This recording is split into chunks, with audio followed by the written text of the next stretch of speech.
ఉంటే వాళ్ళు మన పౌరులను టార్గెట్ చేసుకొని మన పౌరుల ఇళ్లపైకి మోటార్ సెల్స్ను ప్రయోగించినటువంటి దృశ్యాలు ఇప్పుడు మీరు ఆర్టీవీ స్క్రీన్ పై చూస్తారు. ఇప్పుడు మీరు చూస్తున్నటువంటి ఆ 3 బాక్స్లో చూస్తున్నటువంటి దృశ్యాలు మనం టెర్రరిస్టులపై జరిపినటువంటి దాడి దృశ్యాలు. మనం టెర్రరిస్టులను 100 మందిని చంపేశాం. బహుశా ఇప్పుడు 90 మంది చనిపోయారనే వార్తే మనకు వస్తూ ఉంది.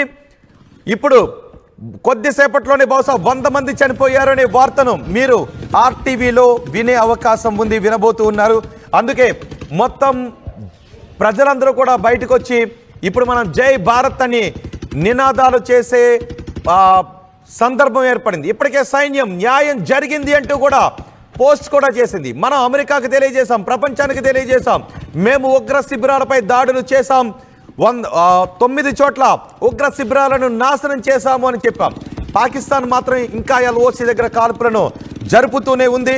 అందుకే ఇది భారత పౌరులందరూ ముక్త కంఠంతో జై భారత్ అంటూ మన సైన్యంకి ఆత్మస్థైర్యాన్ని నింపుతూ మన సైన్యం వెనుక నిలబడేటటువంటి పరిస్థితి. మనం భారత మాతకు, భారత జాతీయ జెండాకు, మన త్రివిధ దళాలకు గర్వంగా సెల్యూట్ చేసేటటువంటి సందర్భం. మనం ఇప్పుడు మువ్వన్నెల జెండాను చేతబట్టుకొని భారత మాతకు, మువ్వన్నెల జెండాకు, భారత ఆర్మీకి, భారత మిలిటరీకి సగర్వంగా సెల్యూట్ చేసేటటువంటి సందర్భం ఇది. అందుకే అందరూ బయటకు వచ్చి ఆ దృశ్యాలను మీ సోషల్ మీడియా అకౌంట్లలో పోస్ట్ చేయండి. ఇప్పుడు మీరు ఆర్టీవీ స్క్రీన్ పైన చూస్తున్నారా? చూడండి ఒకసారి. జాతీయ జెండాలను పట్టుకొని రాజా సింగ్ నినాదాలు చేస్తున్నటువంటి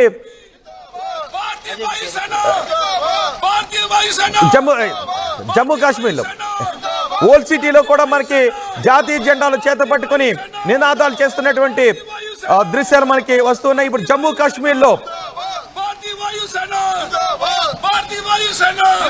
కాశ్మీర్లో మనం పాకిస్తాన్ పీచుమనిచ్చినటువంటి దృశ్యాలను గుర్తు చేసుకుంటూ దాడులకు పాకిస్తాన్ ఉగ్రవాదులు చనిపోయినటువంటి విషయాన్ని ఎలుగెత్తి చాటుతూ జాతీయ జెండాలతో సంబరాలు చేసుకుంటున్నటువంటి దృశ్యాలు మనం చూస్తూ ఉన్నాం.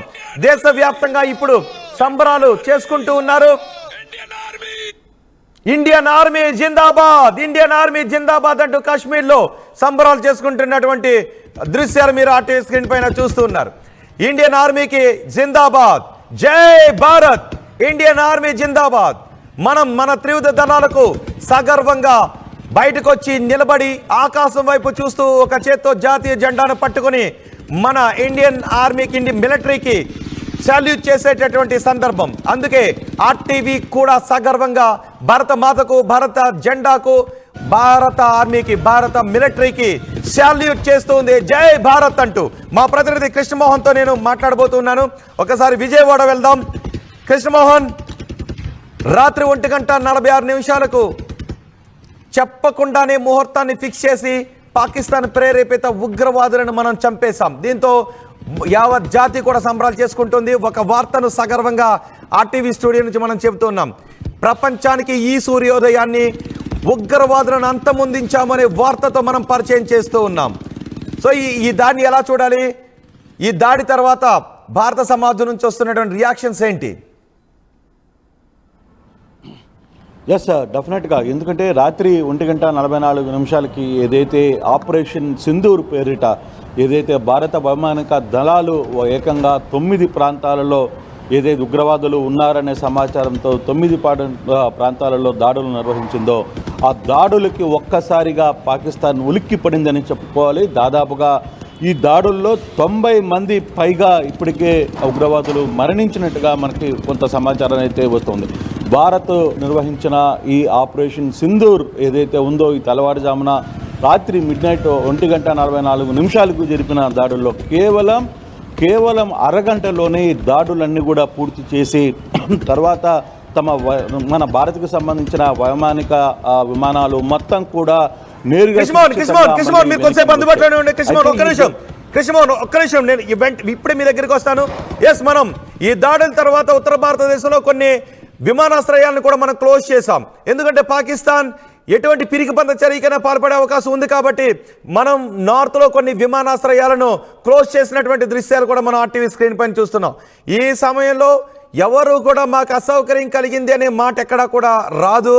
మేం భారత ఆర్మీకి, భారత మిలిటరీకి వెనుక ఉన్నాం. భారత మిలిటరీ ఎటువంటి చర్యలు తీసుకున్నా మేము మా భారత జాతి వెనుక కోసం నిలబడి ఉన్నామనే మాటలే అందరూ కూడా చెప్తున్నారు. మొత్తం విమానాశ్రయాలను కూడా క్లోజ్ చేశారు తాత్కాలికంగా. తదుపరి ఆదేశాలు వచ్చేంత వరకు విమానాశ్రయాలు నార్త్లో కొన్ని విమానాశ్రయాలను క్లోజ్ చేశారు తాత్కాలికంగా. తదుపరి ఆదేశాలు జారీ చేసేంత వరకు ఈ విమానాశ్రయాలు క్లోజ్ చేస్తుంటాయి. నేను చూస్తూ ఉన్నాను అక్కడక్కడ కూడా పాకిస్తాన్ బెస్ట్ అంటూ కొంతమంది కమెంట్ చేస్తూ ఉన్నారు. ఇంకా ఈ దౌర్భాగ్యమైన కమెంట్స్ ఎందుకు చేస్తూ ఉన్నారో నాకు అర్థం కావడం లేదు.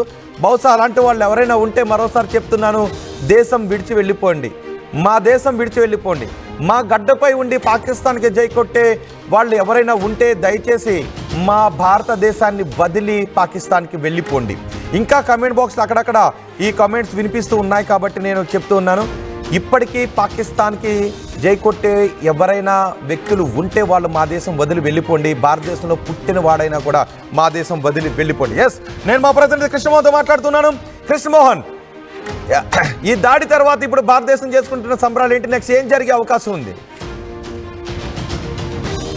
డెఫినెట్గా అదే బేసిక్గా ఒకటి తెల్లవారుజామున జరిగిన దాడులు ఒకవైపుగా పూర్తిగా కూడా ఆపరేషన్ సింధూరు పేరిట ఏదైతే వైమానిక దాడులు నిర్వహించిందో భారత్, అది కూడా ఒక సర్జికల్ స్ట్రైక్ లాంటి వ్యవహారాన్ని నిర్వహించింది. ఈ సర్జికల్ స్ట్రైక్లో దాదాపుగా 90 మంది దాకా ముష్కరులు చనిపోయారు అనే ఒక సమాచారం భారత్కి అందుతుంది. మరోవైపు కూడా ఈ విమానాలు ఏమైతే వైమానిక దాడుల్లో పాల్గొన్న విమానాలు సురక్షితంగా తిరిగి తమ ప్రాంతానికి చేరుకున్న పరిస్థితి.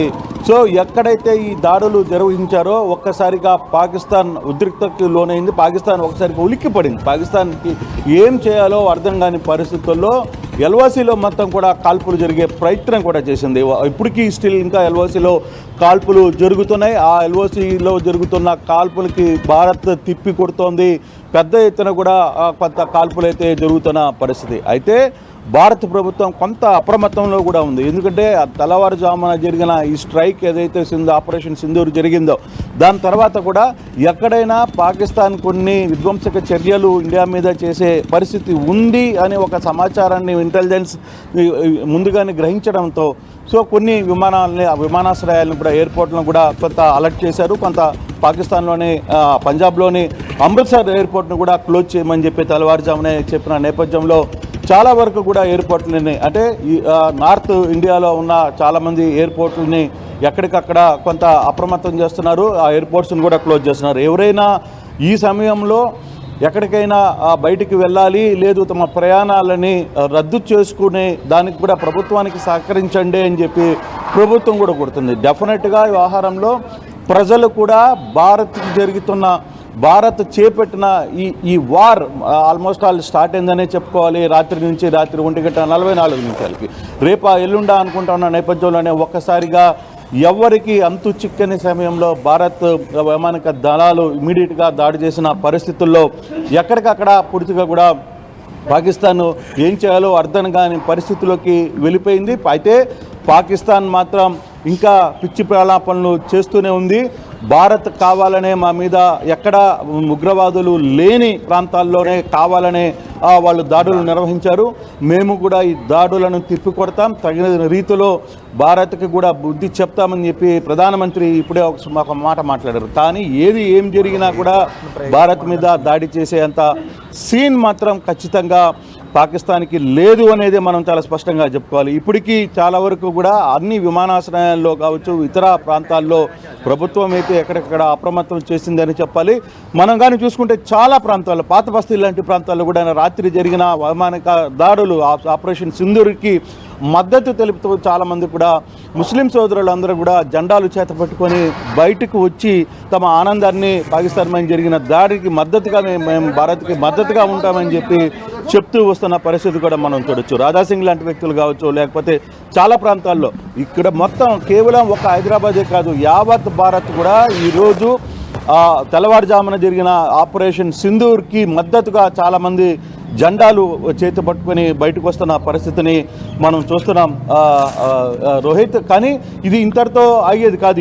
ఇది ఇంకా పోను కూడా ఒక సీరియస్ యాక్షన్గానే పోయే పరిస్థితి అయితే ఉంది. అయితే ఇప్పటికీ భారత్ ఎక్కడ కూడా ఎల్ఓసి దాటి పాకిస్తాన్ను ఎక్కడైతే ముష్కరులు ఉన్నారో చాలా ప్రాంతాల్లోకి వెళ్ళి దాడులు నిర్వహించిన పరిస్థితి అయితే చూసాం. చాలా జుమ్మా మసీదులని కొన్ని టార్గెట్ ఉగ్రవాద సంస్థలుగా ఉన్న కొన్ని ఉగ్రవాద సంస్థలను కూడా క్యాన్సిల్ చేసిన పరిస్థితిని వాళ్ళంటిని మీద కూడా దాడి చేసిన పరిస్థితిని అయితే మనం చూస్తున్నాం. సో ఏదేమైనా జరుగుతున్న ఈ వారు ఇది ఈరోజు ఇప్పటితో ఇది ఆగేది కాదు అనేది చాలా స్పష్టంగా అర్థమవుతుంది. అయితే ఇప్పుడు దాదాపుగా 20 భారత ప్రభుత్వం కూడా అప్రమత్తమైన నేపథ్యంలో దాదాపుగా 20 ఫ్లైట్లు ఎక్కడికక్కడ స్ట్రైక్ ఉంటాయి అనే ఆ నేపథ్యంలో వాళ్ళందరినీ కూడా కొంత ఆపేయడం జరిగింది. ఇండిగో కావచ్చు, స్పైస్ జెట్ కావచ్చు, ఎయిర్ ఇండియా కావచ్చు, తర్వాత ఇటువంటివన్నీ కూడా కొంత ఎఫెక్టెడ్ అయ్యే పరిస్థితులు అయితే చాలా స్పష్టంగా కనపడుతోంది. కానీ ఇప్పటికీ 90 మంది టెర్రరిస్టులు చనిపోయినట్టుగానే సమాచారం అయితే భారత్కి అందుతోంది. మరోవైపు ఇప్పుడు వరకు జరిగిన అమృత్సర్ ఎయిర్పోర్ట్ కూడా ఆల్ ఫ్లైట్స్లు కూడా మొత్తాన్ని కూడా అమృత్సర్ ఎయిర్పోర్ట్లో అన్ని విమానాలను కూడా హాల్ట్ చేసిన పరిస్థితి అయితే కనపడుతుంది. క్యాన్సిల్ చేశారు. ప్యాసింజర్స్ వివిధ రకాలుగా ఎక్కడ కూడా కొంత అసౌకర్యం కలిగించినప్పటికీ కూడా ఎవరు కూడా ఈ అసౌకర్యానికి ఎవరు చింతించడం లేదు. ఎందుకంటే ఇది జరగాల్సింది, ఎప్పుడో జరగాల్సింది. కానీ ఇంతవరకు కూడా వేచి ఉన్నాం. ఇప్పుడు ఈ వ్యవహారాన్ని జరిపినందుకు కూడా తాము భారతదేశానికి మద్దతుగా నిలబడుతున్నామని చెప్పి ప్రతి భారతీయుడు భారతదేశంలో ఉన్న ప్రతి వ్యక్తి కులాల మతాలకు అతీతంగా వ్యవహారానికి డిఫరెంట్ ఏరియాస్ నుంచి వివిధ ప్రదేశాల నుంచి ఈ భారతదేశం పాకిస్తాన్ ఉగ్ర శిబిరాలపై చేసిన దాడికి సంబంధించి రియాక్షన్స్ ఏ విధంగా వస్తున్నాయి మనం చూద్దాం. మీకు ఒక ఇంపార్టెంట్ విజువల్ చూపించబోతున్నాను. మిసైల్ వెళ్తున్నటువంటి దృశ్యాన్ని మీకు చూడాలనిపిస్తుందా? నిజానికి మనం ఈరోజు సైరన్లు మాక్ డ్రిల్ నిర్వహిస్తారు. ఆ సైరన్ విన్నప్పుడు మనం ఎలా వెళ్ళాలి అన్న దాని గురించి ఆ సైరన్ మూత వింటామేమో అని అనుకున్నాం. కానీ ఆ సైరన్ మాక్ డ్రిల్ మోత శబ్దం వినడానికి కొన్ని గంటల ముందే మన మిసైల్ చేసిన సింహ గర్జనలో వాళ్ళ పాకిస్తాన్ ఉగ్రవాదుల చావు కేకలు కలిసిపోయాయి.